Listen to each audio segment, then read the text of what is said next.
The entire nation is fighting through an intense civil war, except one side has something that gives them a bit of an advantage. We start things off with the nation of Patria, in the midst of a civil war due to a new energy source being discovered, known as Somnium. It's the Northern Union up against the Southern Confederacy. Where have I heard that one before? The war is currently being dominated by the South as they far outnumber the North. We then cut to a battlefield, in which the Northern Union is attempting to attack a fortified stronghold held by the South. After a not so successful initial charge, a shell-shocked soldier watches a group, clad in white, walking towards the fort, when the leader of the group tells them to commence the attack, and we see them all begin to transform into mythical beasts, which, surprise surprise, allows them to completely break through the defenses of the fort and destroy the enemy base. You know, if the southern troops attacked them here, when they were out in the open, completely defenseless, this might have gone a bit better for them. After the battle, we learn that the Northern Union has turned to using forbidden technology in order to give them an edge in the war. These soldiers that they use are known as incarnates. Later that night, the leader of the incarnates, Hank, meets his childhood friends Kane and Elaine in a tent, where we discover that Elaine is the scientist who discovered the method of creating incarnates in the first place, and is now trying to find a method in which she can reverse the process. Moving forward, we then get a montage of the incarnates, ensuring victory after victory for the North, until eventually, after the victory of one battle, this snake-looking dude, Abai, goes completely insane, attacking both allies and enemies. Hank runs up to Abai and asks him why he's doing this. When he turns to him, telling him it's not him in control, pleading for help, the Northern troops then open cannon fire onto him, which forces him to revert back to his human form. As Hank demands a medic to try and help him, Abai, scared of no longer being in control and being a danger to his team, takes his own life. Afterwards, morale understandably drops in the group of incarnates, and during the funeral for their comrade, Hank tells his troops that there's a possibility that what happened to Abai could happen to any one of them, and makes them all swear an oath that they will kill any of their members who lose their humanity if something similar happens again. After fighting continues on for many weeks, losing members along the way, they finally reach the southern capital. And while giving a pep talk to his troops who are suffering from low morale, he tells them that after this is all over, he's going to ask Elaine to be with him, and he orders all of them to celebrate with him, so they have to make it back alive. Later that night, Elaine meets with Hank just outside the camp, wanting to talk to him. She admits to him that the battle tomorrow will most likely be called off just as it begins, as negotiations on a ceasefire have been going back and forward between the North and the South in secret, and the country will most likely become unified again without any more bloodshed. Hank begins to think about the soon approaching peace, when Elaine says, "Yeah, about that,"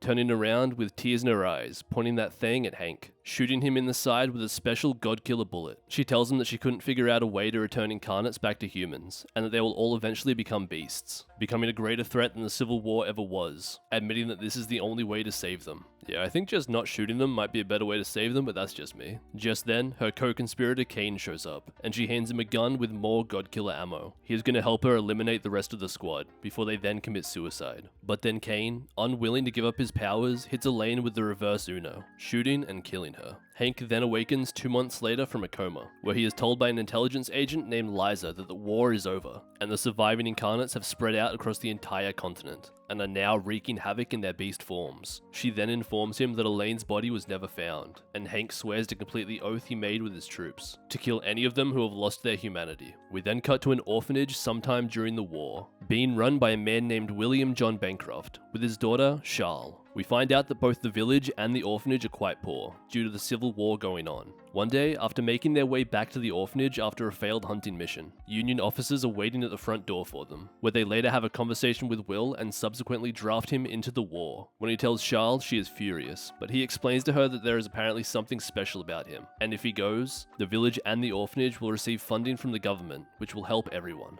As he goes to leave, Charles promises to him that she will be waiting here for him to return. We then cut forward to shortly after the war had ended. A large brown dragon walks into town, which sounds like the start of a really bad joke, but they are all told by the Union soldiers that this is William John Bancroft, and he is now stuck in his incarnate form permanently. Hey, having a dragon for a dad can't be too bad, can it? Despite the change of appearances, everyone welcomes him back with open arms, declaring him a war hero. A short time after they settle into the new dynamic, Will begins to scream out in the middle of the night, which not only troubles the orphans, but also the local villagers. After this occurring for a while, the villagers then begin to complain to Charles that their cows and livestock have been found dead, completely torn to shreds, accusing her father of being the culprit. And due to his worsening state, they also take the children away from the orphanage, as it's not safe for them anymore. Later that night, Charles is awoken by gunfire, and upon racing outside to see what's going on, she finds Hank, standing over her father's wounded body, before Hank, using the God-Killer ammo, kills Will before walking away, leaving Charles to grieve in the rain. Having nothing left for her now, she takes her father's elephant gun and leaves to track down Hank, who she actually finds absurdly quick, just big chillin' in a bar in the nearby town. She confronts him, shooting him through the chest, but she ain't using God-Killer ammo, so it does practically nothing to him. Hank then grabs and takes her to a nearby alley to question her, where she reveals to him that she is Will's daughter. Saddened by this, he makes his way out onto the main street, as he hears the very thing he came to this town for, telling Charles to stay there. Hank then finds another one of his comrades, Danny, having just returned to town with a money bag stained with blood. Hank approaches Danny, reminding him of the oath they had all taken that day, and that he is here to make sure they keep that oath, when Charles steps between them, saying there is no proof Danny has done anything to deserve death. I mean, a big bag full of bloody money kinda says it all. It didn't get that way by itself. But Danny takes all ambiguity away, admitting to killing several traveling caravans when they wouldn't give him their treasure. Bringing it back so the town would prosper. The fight ends pretty swiftly, with Hank being more than Danny can handle. Hank then remembers their time together, when they were both brothers in arms, before killing him. As Hank goes to leave, Charles asks him if he's going to kill any more of his comrades, and he tells her that they all took an oath that day, but refuses to say anything more. Charles decides that since her father died before she could learn anything, she will accompany Hank to see with her own eyes why her father had to die. Sometime later, Charles and Hank arrive at the town known as Rogue Hill, which has a massive fortress on one side of it. There, they meet up with everyone's favorite, Liza, who informs them that the one who created the massive fortress is an incarnate which takes the form of a minotaur, and that he continues to grow the fortress, tearing down parts of the city to do so. Charles then again tries to arc up at Hank, getting angry at him and asking him if he's going to kill the minotaur as well. I mean, how hard would it be for either of them to tell her that all incarnates go insane? Just then, the minotaur steps out onto its balcony and declares to the city that the time for war is nigh, and they must all prepare, unable to accept that the war is actually over, also indicating that this happens pretty much every day and is getting pretty serious. Liza then takes Charles to a refugee camp, where people who have lost their homes now live, due to the Minotaur's obsession with growing the fortress by any means necessary. Later that night, Hank and Charles enter the fortress, which seems like a poor decision on Charles' part, but anyway. They round a corner where they find a multitude of people who have died due to the booby traps set up around the fortress, and Hank comes in clutch, saving Charles after she accidentally triggers one of the traps. As they continue on, Hank reflects on how the Minotaur, Theodore Sherman, used to be when they first started fighting together, a complete coward and utterly terrified of death. Until Hank one day told him that he also feels the same way, but instead of freezing up, he does everything he can to prepare for battle, to mitigate his fear. This inspired Theo, and this method of building a fortress is his own way of preparing for battle. As Hank walks through the main building, a gate drops down and he manages to successfully ditch Charles, who he had no intention of taking any deeper. Just then, Liza, who had followed them in, comes to retrieve Charles like her and Hank had planned earlier, as if she was to go with him, she would most likely die. Charles, however, refuses to go with her, wanting to help Hank, and Liza folds, helping her to open the door. After navigating through the labyrinth, wow, the Minotaur made a labyrinth. How original. Hank finds Theo in the middle of a large open area, who is happy to see him, although Theo has become incredibly paranoid that there are enemies in the walls and behind every corner. Seeing that he's lost his mind completely, Hank has no other option but to tell Theo that he is the enemy that has come to kill him, and their battle begins. As their fighting grows, they fall through the floor onto the layer below, just as Charles and Liza arrive, seeing a knocked down Hank on the ground. Charles tries to tell them to stop fighting, again, and Liza tells her it's no use, as Theo has lost his mind long ago. Just as Theo brings his axe down, Hank catches it with his hands, and Liza explains that his incarnate form can only be revealed at night, as Hank transforms into a werewolf. As they fight, Theo yells at Hank, stating that his fears aren't ending, no matter how large he builds his fortress. And so, in a single strike with his claws, Hank ends the fight. Afterwards, as Hank stands over his once comrade's body, Theo tells him that since he knows he's going to die now, he doesn't feel scared anymore. He finally feels at peace, before Hank shoots him, stating that his friend can finally be at rest now. And this time, Charles doesn't call out for him to stop. We then cut to sometime later, with Hank and Charles on a train which is taking them into southern Patria, just as they approach a massive iron bridge, which now links the north and the south together as a symbol of peace, and is also essential for business and logistics. The train suddenly stops, and we see the reason is Liza, who makes her way onto the train and approaches Hank, telling him she needs him to come with her, as an incarnate known as the Behemoth is nearby. At a small camp, Liza explains to them that the Behemoth is heading east towards the Iron Bridge, and will most likely destroy it when it reaches it. We learn that the Behemoth was once a quiet, well-mannered man who went by the name of Artie, who loved to draw.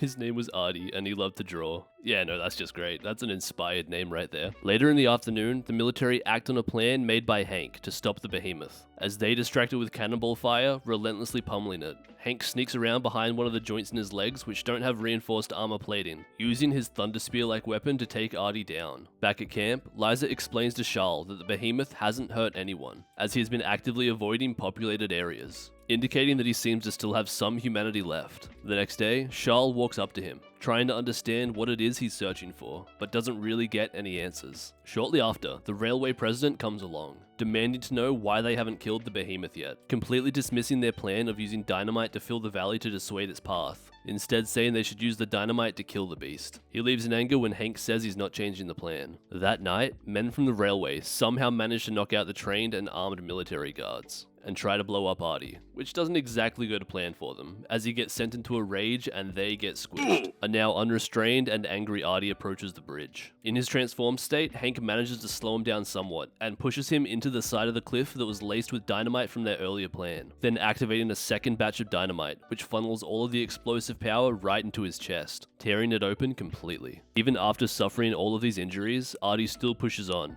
when another explosion goes off behind the bridge, and we see that all Artie ever wanted to see before dying was the ocean. As tears begin to fall down his face, he collapses just in front of the bridge, dying, having finally gotten his wish. Afterwards, we cut to Kane. Remember Kane? He shot Elaine, walking through the streets when he is approached by two women of the night. Being no simp though, he bites one of them on the neck, which then transforms her and she attacks her co-worker, biting her throat out. Just Sigma things, you know? The next day, Liza explains to Hank about how they've recently received news of an attack occurring in Whitechurch, the city of steam. She says that there was a man there who matched the exact description of Kane. Hank then begins to get furious, and Charles asks Hank who Liza is talking about, and Hank responds by explaining that Kane is the former deputy captain of the Incarnate Squad, and is the sole one responsible for unleashing these unrestrained incarnates upon the world. Some time passes, and they eventually reach Whitechurch. Liza explains that there is a massive coal mine underneath the city, and that this city is filled with merchants who are trying to get rich off of the coal. They then make their way to the spot where Kane was previously sighted, and Liza explains that he keeps on killing the citizens night after night, with over half of his attacks occurring in this very area. Liza wonders what it is he could be after, but Hank states that they first need to get some actual solid information on him. So, they begin to ask around, but no one is really seeming willing to open up to them, especially when they find out that they are military. As the day stretches on, Hank wants to continue his investigations, but Liza disagrees with this, suggesting that they take a break, and that she even knows a nice little restaurant they can go to. But Hank isn't really about any of that. Later that night, they eventually find somewhere to stay, and Charles enters Hank's room, wanting to ask him something. But Hank, like earlier, still isn't having any of it, and he rolls over. Elsewhere, on the foggy streets outside, we see a woman running from some kind of flying creature, and when she trips and falls over, because of course she does, she lets out a scream, and we can see a kid nearby having heard it, who goes to look, and he then sees the creature kill the woman in the middle of the street. Back at the inn, Charles, feeling bad about ruining his outfit when they first met by shooting him, begins to sew up the bullet hole on his outfit. This does, however, wake Hank up, but he seems okay with it. Charles explains how she is really good at sewing because she had to do it at the orphanage for all of the other kids, and Hank says that he also grew up in an orphanage, but he didn't really fit in too well. We then get a flashback to Hank's childhood in the orphanage, and we can see Elaine doing the exact same thing which Charles is doing right now. Back to the present, Hank tells Charles that she reminds him of someone, and to be honest, they do look very similar. Charles then asks him if the person she reminds him of is Elaine, saying that once when he was having a nightmare, she overheard that name. Hank tells her that she died, and was killed by the very person they are hunting right now, Kane. And it finally clicks into place for Charles, as she realizes why Hank has such a revenge boner for Kane. He then goes on to explain everything to her, that all incarnates eventually lose their soul and humanity, so Elaine was trying her best in her own way to save them. But Kane then killed her and released all incarnates into the world. Hank says that he doesn't know why Kane did this, but it's now his duty as squad captain to fulfill the oath they made. The next day, they make their way to the location of the new victim from the previous night, with Liza explaining that the victim's wounds and injuries are similar to those others who were murdered recently, Hank then deduces that due to the nature of these wounds and injuries, these attacks couldn't be from Kane. Just then, the same kid from the previous night, who is referred to as Andy, rocks up, telling everyone that a demon gargoyle statue was the one that killed this woman. The guards then try to push Andy along, but he doubles down, saying that he's telling the truth. Hank then walks up to Andy and asks if he saw it happen. Andy then leads the group to where he saw the gargoyle go into, which was apparently a large abandoned church. Charles then asks Hank if he's sure it's an incarnate, and Hank explains that it's the incarnate gargoyle, whose name is Thre, a man which he states had a stronger sense of justice than anyone he ever knew. We then get a small flashback and see, dude seems pretty rock hard about justice. We then get some fan service moments, which kinda seem out of place from the rest of the show, which lead to Andy running away from the group. Charles then goes off to try and find him, and Liza explains to Hank how she has to be going now, as she's received orders that she is needed elsewhere. Charles then locates Andy, just wanting to make sure that he's safe. But he doesn't really want anything to do with her or the military. She then asks if his family's home is close by, to which Andy doesn't respond to. Charles then begins to explain the situation that she is in, how she still hates Hank for killing her father even though she knows her father was an incarnate, but she needs to know why her father had to die.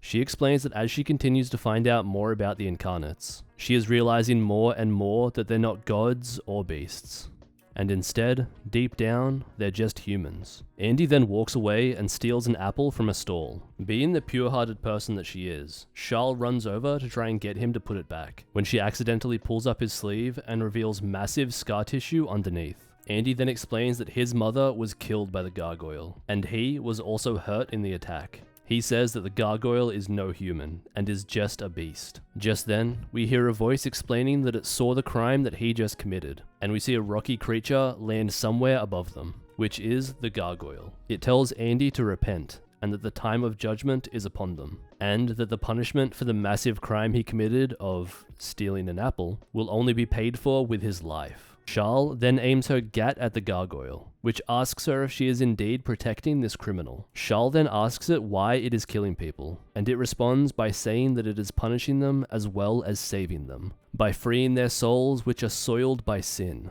Charles then tries the whole, remember who you are, this isn't you, you're being influenced by the incarnate type beat, which is completely ineffective against the gargoyle, who begins to fly down and attack. While this is happening, Charles is unable to pull the trigger, as she can't shoot something that she doesn't truly hate. Just as the gargoyle is about to connect with them, Hank comes in clutch, bashing it out of the way. They then have a small fight, where Hank manages to get a shot off, glancing its wing, but it gets a good hit on his stomach. It then lands up above, and asks if Hank has come here to kill it. And when Hank states that he has, it calls him a sinner too, saying that he accepts his challenge and will be waiting in the church for him whenever he pleases, before then flying off. Later that night, we see Thre overlooking the city, talking to himself about how filthy it is, when Kane suddenly appears behind him, reminding Thre that he now has the strength to make this filthy city that he despises disappear for good if he so wishes. Thre then says that it doesn't matter how many times Kane comes to visit him, his answer will still be the same, and he will continue to see justice served in the city. Kane then says that he actually came here for a different reason this time,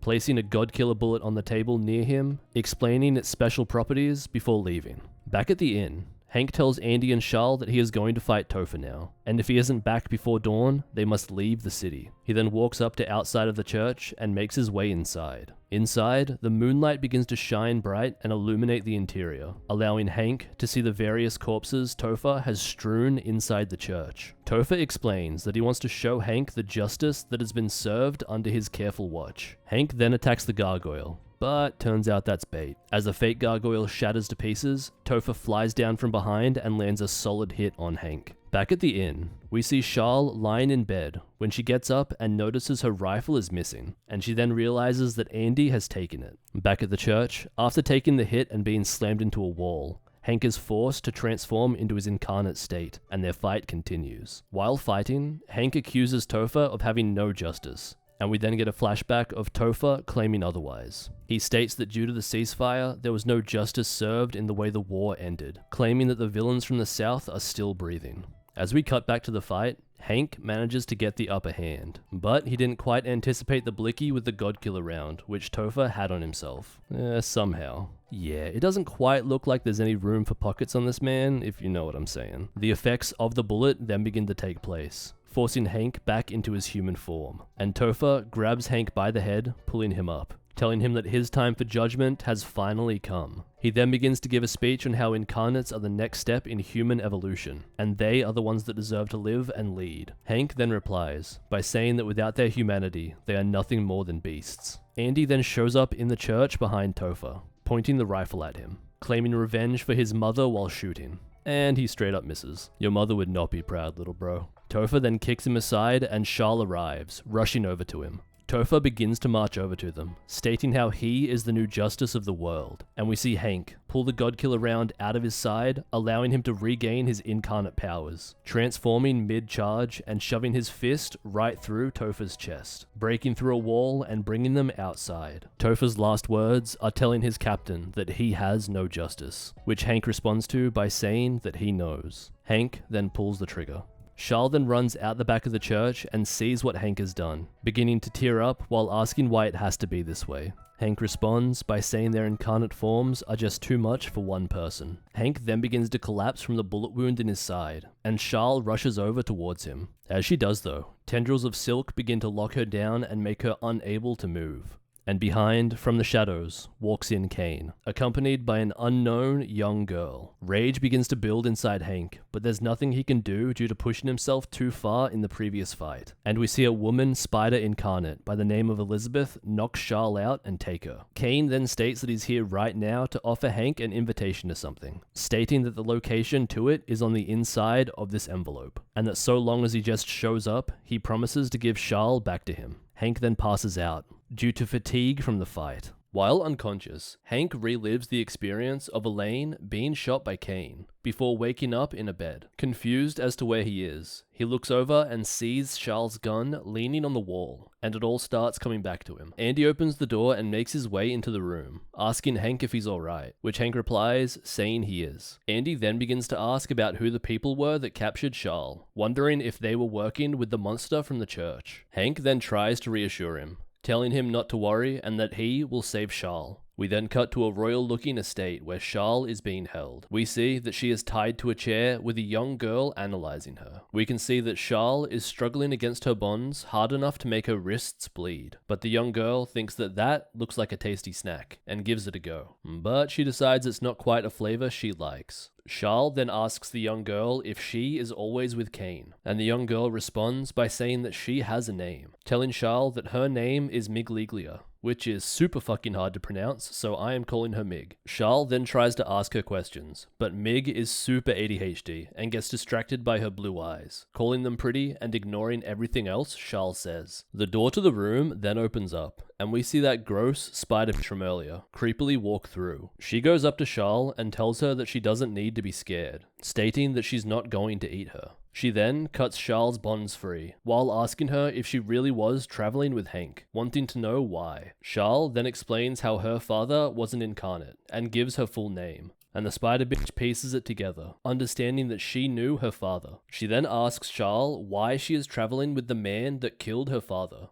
but Charles ignores that and asks her why she's been kidnapped. The spider bitch explains that she is simply bait to try and lure Hank here, but Charles is confused and asks why they would go through all the effort just to try and lure Hank here. Spider bitch playfully says that she doesn't know, and Charles answers her question of earlier by saying that she is just following him around because she wants to, explaining that there's no reason for Hank to come and save her. The spider bitch then reaches out a creepy spider hand and ruins Charles' clothes before grabbing her face, saying that she doesn't need to worry. They'll make sure she sees the captain real soon. Elsewhere, we see Liza standing over the gargoyle's dead body with a bunch of people nearby. She says that he was most likely killed by a bunch of the citizens who resented him, rising up to take matters into their own hands, only coming to this conclusion because they can't see Hank around anywhere to take credit for it. We are then taken to another building, where a number of torn up corpses are lying on tables, and it's explained that these are the victims of the gargoyle. Another victim, however, is covered, and after being uncovered, is revealed to be someone who they believe wasn't killed by the gargoyle, stating that he was one of the most wealthy men in town. and they've simply concluded that he was killed by a feral animal of some sort. This guy Claude then asks if there's any other victims similar to this, and is taken to the wealthy man's wife, who was found around the same time, but they didn't notice any wounds on her body. He then moves her hair out of the way and sees 2 fang bite marks on her neck, before stating that he's finally found Cain. He explains that this woman must have been taken under control by Cain, was forced to kill her husband, and then died shortly after. Claude, who is the leader here, orders Liza to gather their troops and prepare for battle immediately, saying that Cain will be at the location of this deceased couple's estate. Elsewhere, sometime later, night has fallen, and we see Hank in front of the estate with the invitation in hand. He makes his way into the estate, and we see that all of the fellow guests are a bit nervous at his appearance here, with one of them even walking up to Hank, telling him that he should dress a bit nicer for events like this. A door then opens and the guests begin to give a gentle golf clap as we see up above Cain walk into scene, with Hank beginning to get mad. Cain then begins to give a speech, thanking them all for attending tonight's events. He says that all attending have a very open-minded view of the world and agree with his ideals, but explains that most people in the country are not as open as they are, explaining that the commoners are blinded by this small piece and don't even see how they're playing into big government's hands. He says that they must never forget the war, which began in the first place due to the North not wanting to share in the profits from Somnium, forcing the South to enter trade agreements with other countries, which the North didn't like, and then began attacking them, causing the economy to collapse. He then kinda carries on, trying to get all those in the room angry at the way they've been treated since the peace treaty was established, which works pretty successfully. He then says that they need a new order in place to tear down the current established government in order to open the eyes of the masses. He says that his ideals are finally about to be realized thanks to the contributions of those in the room. And then, a group of brand new looking incarnates walk out into the grand hall, and Cain says that they will use this newfound power to reclaim what has been taken from them, continuing the war, and finally securing their victory. A rich, wealthy dude then walks up to one of the incarnates, starstruck at how powerful they look, when he is f***ing obliterated, to the shock of all guests in the room. After a few seconds of silence, Cain states that their usefulness, unfortunately, has now run out, and the incarnates go wild, beginning to kill all of the rich members in the room. Hank then kinda lets this go on for a little bit too long, before actually kicking into action, and all of the incarnates turn their attention towards him. Cain then states that Elaine had told them that eventually all incarnates lose their humanity, and that they had to die, but he heavily questions that, before asking if Hank thinks the same. Cain then rambles on a bit, complaining to Hank about how they were treated as incarnates, and how they should be in power instead of humans, and how their soul is still there, no matter what they do. But Hank points his spear towards Cain, ridiculing his ideas. We then get some tense moments with Hank surrounded by the incarnates, when suddenly men start rappelling in through the windows and Claude comes in through the front door, and it turns out that the incarnates are now the ones surrounded. Claude then orders his men to commence the attack, and using this very specialized set of gear, which all of Claude's men have, they kinda put in work, and it looks like they're pretty effective at taking out these incarnates. As Cain watches on, Claude runs up next to him, and Cain comments on the fact that his foolish younger brother has come to try and stop him. Claude then says, "Nah bro, I've come here to kill you." A small flying incarnate then flies down, attacking Claude, but he dodges out of the way before lighting it up. 2 more incarnates, however, then appear out of nowhere and begin to attack him, with the werewolf-looking one almost taking him out. But he uses the little flying incarnate he just killed as a cushion to block most of the attack, but he is sent flying as a result. On the ground, another incarnate seems like it's going to finish him off, but Hank attacks it, saving him. Claude's boys then gather around him, providing support, and Hank focuses his attention onto his main target, Cain. He begins running to him, but the werewolf and centaur incarnates try to slow him down. Look at this goofy f***ing face, by the way. Hank then fights with them briefly. Cain then begins to egg Hank on, telling him that he needs to fight freely, and the way he truly wants to. Cain then suddenly gets a massive chunk of his torso shot out by Claude down below, and seeing his opportunity, Hank jumps up towards Cain, throwing his spear right into his head, before pulling the explosive attached, blowing him up. There is then stunned silence around the room, and after the smoke clears, we see just a pair of legs. But we all know things can't just be that easy, and from a red mist, Kane's body begins to get reassembled. Kane then offers Hank one last chance to join him and be comrades once again, which Hank of course refuses. Kane then says that he is now left with no choice, and the spider bitch jumps down, bringing Charles with her. Kane says that he is now going to take away everything that is tying Hank down, pulling out a gat and aiming it at Charles. Hank begins to run over to him, but is pinned by the goofy werewolf. Needing to reach Charles, Hank then transforms into his incarnate state and breaks free. However, he is caught by the spider bitch's webs and can do nothing but watch as Kane shoots Charles in the side. Hank's mind then begins racing, playing back Elaine being shot, overlapping with Charles falling to the ground, and his heartbeat begins to accelerate. He then begins to snap, letting out a roar while beginning to grow in size. Kane then gives a small speech, telling Hank to become his true form once again, to become Fenrir, the Norse monster. We see Hank transform into an enormous wolf beast, and for some fucking reason, instead of attacking the cause of his anger, Kane, Hank, in a rage, leaves the palace altogether and makes his way to the nearby city. That's it for this part. Make sure you like and subscribe if you want to keep seeing videos like this one.